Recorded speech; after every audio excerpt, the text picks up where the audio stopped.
فرنسا اللي خرجت المغرب من نصف نهائي مونديال 2022 رجعت اليوم كتسنى في ربع النهائي مونديال 2026. ولكن هذه المره ما غاديش تواجه نفس المنتخب وما غتواجهش حتى نفس أناحي، حيت اللاعب اللي كنا عارفينه كميليو كيخرج كره من الضغط وكيربط الدفاع بالهجوم بان قدام كندا في دور جديد قريب من المربع العمليات، كيدخل من الموجه الثانيه، كيتحرك بحال رقم 10 وشي مرات بحال شي مهاجم ثاني. والنتيجه كانت 2 أهداف وصعود المنتخب المغربي لربع النهائي. المغرب ربح كندا ب3-0، ولكن النتيجه بوحدها ما خاصهاش تغرينا، حيت الشوط الاول ما كانش ساهل. كندا دخلات بضغط قوي، سدات المساحات، ربحت بزاف ديال الكرات وخلات المنتخب المغربي يلقى صعوبه باش يخرج الكره بالطريقه اللي بغاها. ولكن من بعد الميطه الاولى تبدلت الصوره، بان شونجمون تاكتيكي، طلع أناحي كثر القدام ولا كيدخل المنطقه بلا من المدافعين يردوا ليه البال، وسجل البيت الاول من ضربه ثابته مخدومه ودربوا عليها مزيان. في التدريبات حكيمي باسها لجيت أناحي تيراها فين كاينين اللعابه منهم رحيمي اللي خلاها دوز ليه ما بين رجليه باش تقول بالحارس. المهم الخوت هذيك الكفره كانت مخدومه، ومن بعد سجل أناحي الثاني وسط ترانزيشن سريعه قبل ما يزيد رحيمي الهدف الثالث في الوقت بدل الضائع. في هذا الفيديو غنشوفوا بالضبط شنو هو الدور الجديد ديال أناحي، علاش خدم مزيان قدام كندا واش يقدر يخدم قدام فرنسا، وفين كاينه القوه والضعف في المنتخب الفرنسي، وشنو هي الخطه اللي يقدر محمد وهبي يعتمد عليها باش المغرب ما يدخلش الماتش بعقليه ديال الانتقام من 2022، ولكن يدخل بعقليه تاهل للنصف النهائي. قبل ما نبداو 1-1 هي 11، كون واحد تيدير متابعه للقناه باش تولي من 111 اللي ساهموا في هذه القناه. خلي لايك، كتب لي في كومونتيرات واش بغيتي أناحي يزيد قدام ويبقى قريب من المرمى ولا يرجع يلعب في الوسط باش يعاون في ايقاف قوه فرنسا. وشكرا على التفاعل ديالكم مع الفيديو الاخير اللي انتقدنا فيه الافكار السياسيه في كره القدم اللي طغات، وهذا الشيء تيهدم كره القدم. ويلا نبداو على بركه الله.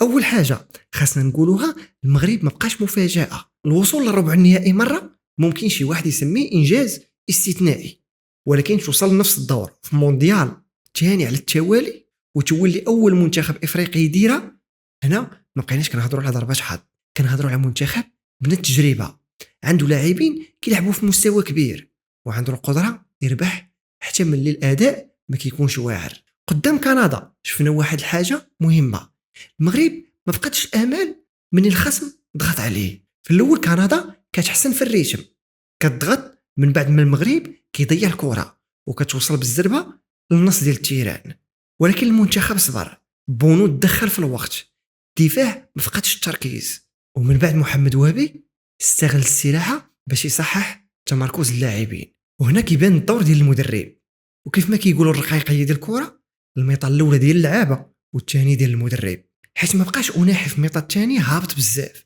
باش ياخذ الكره من قلب الدفاع. كانت عندنا قاعده في الوسط فيها نايل العناوي وايوب بوعدي، وهما اللي تكلفوا اكثر بالبناء والتوازن، بينما أناحي لعب قدامهم بين الخطوط قريب من ابراهيم دياز وباقي العناصر الهجوميه. هذا المركز كيخدم نقطه القوه كبيره عند أناحي، هو انه ما كيبقاش واقف بلاصتو، كيتحرك بلا كره، كيدخل الفراغ في التوقيت الصحيح. ومنين الكره كتكون عند الجناح ولا عند الظهير، المدافعين كيركزوا مع المهاجم ولا اللاعب اللي عنده الكره، وأناحي كيجي من اللور بلا ماركاج واضح.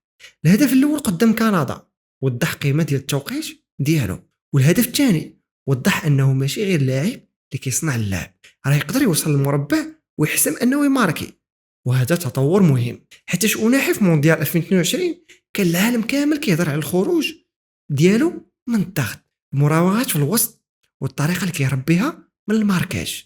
ولكن الانتقاد اللي كان عليه هو ان المردوديه الهجوميه ديالو ما كتكونش دائما على قد الجوده التقنيه. قدام كندا جاوب على هذه النقطه، ما بقاش كيصنع غير الطريق ولا كيوصل حتى للنهايه ديالو. ولكن المشكل الحقيقي ماشي واش الدور خدام قدام كندا، المشكل هو واش فرنسا غتخليه يخدم بنفس الطريقه، حتى فرنسا عندها قوه بدنيه كبر في الوسط، سرعه كبر في الترانزيشن، والمدافعين بحال صليبا واوباميكانو اللي يقدروا يخرجوا من الخط باش يضغطوا على اللاعب بين الخطوط بلا تخوف. فرنسا قدام باراغواي لعبات ب4-2-3-1. ماينان في الحراسه، كوندي، صاليبا، اوباميكانو ودينا في اللور، كوني ورابيو في الميليو، ومن القدام كان ديبيلي واوليز وباركولا ومبابي. بالاسماء هذه التشكيله عندها سرعه، تقنيه، القوه والحلول الفرديه. ولكن الماتش ديال باراغواي عطانا واحد المعلومه مهمه: فرنسا ماشي منتخب مستحيل توقفه. باراغواي لعبات ب5 في اللور، 4 في الوسط، قربت الخطوط لبعضياتهم وسدات العمق. وفرنسا بقات مده طويله كتدور بالكره بلا ما تلقى الفراغ اللي واضح. الفرنسيين ما خلقوش فرص كثيره في الجزء الاول، وما قدروش يفتحوا الدفاع غير بالاستحواذ. والهدف جا من ضربه الجزاء ربحها البديل ديزيري دوي وسجلها مبابي. يعني المنتخب المغربي خاصو يشوف هذا الماتش مزيان، ماشي باش يقلد باراغواي حرفيا، ولكن باش يفهم ان فرنسا منين كتسد عليها العمق وكتحرم اوليز من انه يبقى يدور، كتولي مضطره تلعب كثر في الجهات وكتسنى الحل الفردي. المشكل ان فرنسا ما محتاجاش 10 ديال الفرص باش تماركي. مبابي يقدر يستغل نص فرصه ويماركي، ديمبيلي يقدر يربح 1-1 ويقلب الماتش، واوليز يقدر يعطي باس الحاسم من البلاصه كتبان مسدوده. يعني المغرب ما يقدرش يدخل يدافع في مربع العمليات 90 دقيقه ويقول غنصبر. البلوك خاصو يكون منظم ولكن ما يكونش هابط بزاف، حيتاش الا رجع المغرب كامل لور فرنسا غتجمع الكره الثانيه، اظهير غتطلع واوليز غيبدا يستسلم قدام المنطقه، ومن ثم غادي يبقى الضغط كيتعاود حتى يوقع الخطا. الخطه اللي كتبان منطقيه هي بلوك متوسط، الخطوط قريبه بلا اندفاع كبير في البريسينغ من البدايه، واهم حاجه هي قطع الباس اللي كيمشي من كوني ورابيو الاوليز، حيت اوليز هو لاعب يقدر يشد الكره ما بين الخطوط، يدور بالزربه ومن بعد يختار واش يعطيها لمبابي في العمق ولا يخرجها لديمبيلي ولا يمشي للتسديده. الا تشاوميني بقى غايب فرنسا غتخسر واحد اللاعب اللي كيعطيها توازن قدام دفاع وكيقطع ترانزيشن. مانو كوني عنده نشاط والقوه، ورابيو عنده تجربه ودخول القدام، ولكن منين بجوج كيتحركوا وكيخرجوا للضغط كتقدر تبان المساحه من وراهم. وهنا بالضبط يقدر يبان اوناحي. الى اوناحي تمركز في المساحه بين ميليو فرنسا والدفاع وجر معاه واحد من اللاعبين الوسط غيفتح المساحه لابراهيم دياز، والا ما تبعوش يقدر يستلم ويدور قدام صاليبا واوباميكانو، ولكن خاص الكره توصل ليه بالزربه، ماشي من بعد ما فرنسا تكون رجعات ونظمت الخطوط. الدور الاوناحي ضد فرنسا خاصو يكون ذكي اكثر من كندا، ماشي يبقى رقم 10 واقف بلاصه واحده حيتاش ساهل يتشد. خاصو يهبط مرات الوسط باش يتزاد لاعب في خروج الكره، ومن بعد يطلع بالزربه يتحرك بين الجهه والعمق ويبدل البلاصه مع ابراهيم دياز. يعني ما نحتاجوش اوناحي كمهاجم ثاني طول الماتش، ونحتاجوه حتى كلاعب ثالث في الوسط ملي فرنسا تضغط، حيتاش اخطر حاجه ممكن توقع هي يبقى اوناحي بعيد وابراهيم والسيباري ولا راحمين القدام، ويبقاو بوعدي والعيناوي بوحدهم قدام ضغط رباعي فرنسي. الا خسر المغرب الكره في الوسط وهو مفتوح ما يكونش عنده الوقت يرجع، ديمبيلي كيخرج بالزربه من الجهه، باركولا كيعطي العمق، ومبابي ما محتاج اكثر من مساحه صغيره بين الظاهر والمدافع. يعني الحريه ديال اوناحي خاصها تكون مربوطه بالتوازن، من يطلع هو واحد من بوعدي والعناوي يبقى في اللور، ومنين يطلع حكيمي الجهه الاخرى ما تطلعش بنفس التوقيت، حيت فرنسا كتعيش من المساحات اللي كتبقى من وراء الاظهره. مبابي غالبا غيقلب على الجهه اللي فيها المساحه، ماشي ضروري يبقى مهاجم كلاسيكي وسط المدافعين، ويقدر يخرج اليسار يدخل العمق ويبدل مع باركولا. هادشي علاش ما خاص مدافع واحد يتبعو في كل بلاصه ويفتح الخط، خاص الماركه تكون جماعيه، ظهير يوقف الاستلام، المدافع يسد العمق، ولاعب الوسط يرجع يغطي الباس لداخل. حتى الا خليتي مبابي 1-1 ومساحه من وراه راه كتلعب والماتش ديالو هو ماشي ديالك. في المقابل فرنسا عندها حتى هي مساحات يمكن تضرب فيها، ديني كيطلع في الجهه اليسرى وكوندي كيكون مرات كثر حذرا في اليمين، ولكن منين ديمبيلي كيدخل داخل كوندي يقدر يطلع ويعطي العرض، وهنا المغرب يقدر يضرب في الثواني الاولى من بعد استرجاع الكره. ما خاصناش نسترجعوا الكره ونبقاو ندوروها في اللور حتى فرنسا ترجع كامله. اول نظره خاصها تكون القدام، وناحي بين الخطوط، ابراهيم في الجهه، حكيمي مستعد، ومهاجم كيجر واحد من المدافعين. والهدف الثاني ديال اوناحي قدام كندا جا من واحد الفكره اللي غنحتاجوها قدام فرنسا: السرعه في القرار. الكره خرجات، اللاعبين يتحركوا بلا تاخير، واوناحي وصل للمنطقه قبل ما الدفاع ينظم راسو. قدام فرنسا ما غيكونش بزاف ديال هاد الفرص، يعني ملي تجي وحده خاص اللاعب ما يرجعش الكره اللور بلا سبب. المنتخب خاصو يعرف امتى يبرد الماتش وامتى يتحرك بالزربه. وكاينه نقطه مهمه هي الكرات الثابته. المغرب افتتح التسجيل قدام كندا من ضربه ثابته مخدومه، وفرنسا عندها لاعبين طوال وصحاح في الهواء، ولكن التنظيم والحركه يقدروا يخرجوا اللاعب من الماركه. وماتشات الاقصاء شي مرات كتحسن في الكورنير ولا ضربه خطا. المغرب خاصو يتدرب على اكثر من خدعه، حتى الا دخلنا نسونطريو كل كورنير مباشره فوق صليبه واوباميكانو غتكون هديه. خاص الحركه في الخط الاول، الكره اللور، ولا اللعب قصير يبدل الزاويه العرضيه. بالنسبه للاصابه ديال السيباري، المعلومه المؤكده هي انه خرج مصاب قدام كندا. اما درجه الاصابه واش غادي يكون حاضر ضد فرنسا، ما نخترعوش شي حاجه من راسنا، خاصنا نتسناو البلاغ الطبي. الا لعب السيباري الدور ديال المهاجم الوهمي يقدر يخلق مشكل كبير لفرنسا، حيت كيهبط للوسط وكيخرج شي مدافع من بلاصتو، وكيخلي اوناحي وابراهيم يدخلوا للمساحه اللي تفتحات. الا غاب السيباري رحيمي يقدر يعطي عمق اكثر ويخلي الدفاع الفرنسي يرجع 2 خطوات. ولكن المنتخب غيخسر شويه من الربط بين الميليو والهجوم، وهنا اوناحي غيولي عنده مسؤوليه كبيره. خاصو يقرب من المهاجم وما يخليهش معزول بين صليبه واوباميكانو. كاين حتى بلال الخنوس اللي يقدر يدخل للوسط ويعطي التحكم في الكره، خصوصا الى الماتش يحتاج لاعب يقدر يحتفظ بالكره تحت الضغط.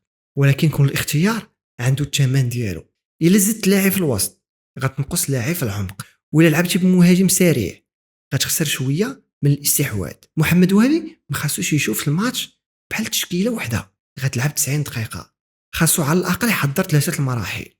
في 20 دقيقه الاولى الهدف هو ما نعطيوش فرنسا بدايه سهله، وما نستقبلوش هدف بكري بحال نصف النهائي 2022، ونخليهم يحسوا بان كل باس القدام غيكون عليه ضغط. من دقيقه 20 حتى 60 خاص المغرب يبدا يخرج كثر، يفرض لحظات ديال الاستحواذ ويخلي فرنسا ترجع للور. حيت الا بقيتي غير كتدافع غتعطيهم ثقه وتيولي الهدف غير مساله وقت. ومن بعد دقيقه 60 كيدخل دور البانكا، رحيمي، الخنوس وباقي اللاعبين اللي يقدروا يبدلوا الريتم. وما خاص المدرب يتسنى حتى الدقيقه 85 باش يدير الشونجمون الا بانت ان الخطه ما خداماش. المقارنه مع 2022 غتكون حاضره في الصحافه والكومونتيرات. فرنسا ربحت المغرب في النصف ب2-0، ولكن داك الماتش ما خاصوش يتحول لعقده ولا لقصه الانتقام، حيت اللاعبين والمدرب والظروف راه تبدلوا. المغرب في 2022 كان واصل بنص الدفاع مصاب وكان مستنزف بدنيا، ورغم ذلك خلق فرص وكان قريب يرجع الماتش. اما اليوم المنتخب كيلعب بجرأة اكثر، كيوصل بالكره وعنده اختيارات هجوميه اكثر، ولكن هذا التطور ما كيعنيش نهجموا بالحساب، حيت فرنسا هي اكثر منتخب يقدر يعاقبك من اول خطا في التمركز. والحماس الا ما كانش منظم يقدر يخدم الخصم. الصحافه غتركز على مبابي ضد حكيمي، على اللاعبين اللي تزادوا وتكونوا فرنسا واختاروا المغرب، ولا اعاده نصف نهائي 2022، ولكن داخل الملعب ما كاين لا صداقه لا رمزيه. كاين شكون غيسد المساحه، شكون غيفوز بالكره الثانيه، وشكون غيكون المركز في الثواني الحاسمه. مبابي وحكيمي صحاب خارج الملعب، ولكن ما خاصناش نحولوا الماتش لمواجهه شخصيه بيناتهم، حيت فرنسا ماشي مبابي بوحدو والمغرب ماشي حكيمي بوحدو. الا ركزنا كاملين مع مبابي وخلينا اوليز حر غنخلصوا الثمن غالي. ولا فرنسا ركزات مع ابراهيم دياز وحكيمي وخلاو اوناحي يدخل من اللور يقدر يعاود يدير نفس الضرر اللي دار لكندا. السيناريو الاول هو ان فرنسا تسجل الاولى، وهنا المغرب ما خاصوش يتعصب ويطلع ب10 لقدام، يبقى منظم حتى جبيت واحد في ربع النهائي ما كيساليش الماتش، والاندفاع يقدر يعطي فرنسا فرص في الكونتر اتاك. السيناريو الثاني هو ان المغرب يسجل الاول، وهنا فرنسا غتطلع الخطوط وغتخلي مساحات كبر، ولكن ما خاصش المغرب يهبط مباشره قدام بونو ويحبس اللعب. خاص يبقى كيهددهم باش ما يديروش الهجوم كامل على راحتهم. والسيناريو الثالث هو يبقى الماتش 0-0 حتى الدقيقه 60، وهنا الضغط غيزيد على فرنسا حيت داخله مرشحه، وممكن المساحات تبان كثر والدور اناحي وابراهيم والبدلاء غيولي كبر. الراي ديالي هو ان فرنسا عندها افضليه في التجربه، قوه الفرديه وعمق البانكا، ولكن الاداء ديالها قدام الباراغواي بين انها كتعذب ملي كتسد عليها المساحات وكتحرمها من اللعب بين الخطوط. المغرب عنده فرصه حقيقيه، ولكن ماشي بالشعارات، خاص الانضباط، التركيز والجرأة في اللحظه المناسبه. واحد النسخه ذكيه من اناحي، لا هو هابط بزاف حتى يبعد على المرمى، ولا هو طالع بزاف حتى يقطع الصله مع الميليو. اناحي خاصو يكون لاعب اللي كيربط المرحلتين، يساعد المغرب يخرج من الضغط، ومنين تجاوز كرة اول خط فرنسي ينطلق للقدام ويدخل المساحه بحال مهاجم ثاني. الضوء اللي بان قدام كندا ماشي غير صدفه ديال جوج اهداف، راه حل تكتيكي يقدر يغير طريقه المنتخب كامله، ولكن ضد فرنسا غيطلب من اناحي مجهود كبر، ذكاء كبر، وتركيز بلا كره، حتى كل مره يطلع فيها خاص يعرف شكون غيغطي البلاصه ديالو. فرنسا تقدر تربح المغرب، والمغرب يقدر يقصي فرنسا، وما كاين حتى شي نتيجه محسومه قبل البدايه. الفرق غيكون في التفاصيل اول 20 دقيقه، الكره الثابته، خساره الكره في الوسط، ولاعب اللي غيبقى مكالمي قدام المرمى. ودابا كتب لي في الكومونتيرات واش اناحي خاصو يبقى رقم 10 قريب من المربع بحال كيف لعب قدام كندا، ولا خاصو يرجع لرقم 8 باش يعاون بوعدي والعناوي في الوسط. وشنو هي التشكيله اللي باغي تشوف ضد فرنسا؟ ناقشوا التحليل بلا سب اللاعبين وبلا ما نحكموا على الماتش بالعاطفه. وخلي لينا لايك وتابع القناه، وديما مغرب.